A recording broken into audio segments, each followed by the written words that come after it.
বিকেল দুপুর ৩টার দিকে সমাবেশ শুরু হওয়ার কথা রয়েছে। এখন এই মুহূর্তে নেতাকর্মীরা কি উপস্থিত হয়েছেন কিনা সমাবেশ স্থলে, সে খবরটি জানাবেন।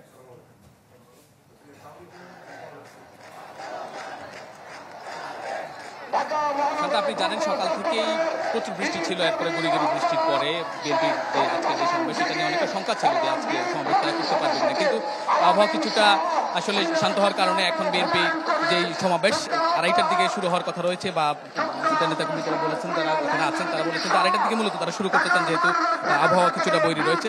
এখন বিএনপি নেতাকর্মীরা ইতিমধ্যে নয়াপল্টন কেন্দ্রীয় কার্যালয়ের আশপাশ এলাকায় তারা জড়ো হয়েছেন, তারা স্লোগান দিচ্ছেন। মূলত আজকে দলের চেয়ারপারসন বেগম খালেদা জিয়ার মুক্তির দাবিতে মূলত তারা আজকের এই সমাবেশ করছেন। এখানে ঢাকা ছাড়াও ঢাকা পার্শ্ববর্তী যেসব জেলা এবং মহানগর রয়েছে সেখান থেকে নেতাকর্মীরা এখানে আসছেন। ইতিমধ্যে এখানে যারা আছেন অঙ্গ সংগঠনের নেতাকর্মী যারা আছেন এখনো তারা বক্তব্য রাখছেন, তারা স্লোগান দিচ্ছেন।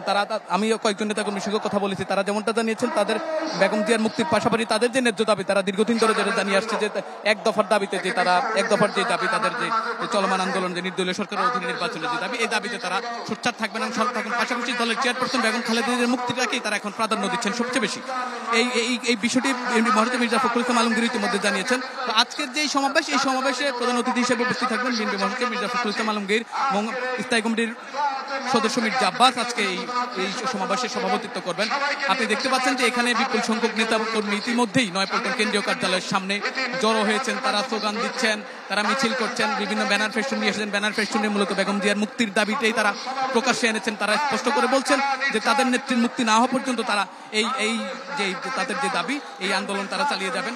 পাশাপাশি দলের যে সিনিয়র নেতারা আছেন তারাও তাদের নেতাকর্মীদের উজ্জীবিত করার জন্য তারা বক্তব্য রাখছেন। তারা বলছেন যে তাদের যে দাবি তারা দাবির জন্য নেতাকর্মীদের উৎসাহ উদ্দীপনা দিচ্ছেন যে রাজপথে থাকার জন্য। পাশাপাশি যে আজকের যে আপনি জানেন যে আজকের যে সমাবেশ এই সমাবেশের পাশাপাশি আওয়ামী লীগ বিভিন্ন সমাবেশ ডেকেছে, এই আলোচনা সভা ডেকেছে তাদের যে দলের যে প্রতিষ্ঠাবার্ষিকী উপলক্ষে। বাবলু, ধন্যবাদ আপনাকে আমাদের সাথে যুক্ত হবার জন্য। শাহনেওয়াজ বাবলু, আমরা দেখছিলাম যে বিএনপি সমাবেশ থেকে যুক্ত হয়েছিলেন নয়াপল্টন এলাকা থেকে। নগদের কাছে সব গ্রাহকই প্রিয়, তাই তো সারা দেশে ক্যাশ আউট চার্জ সবচেয়ে কম।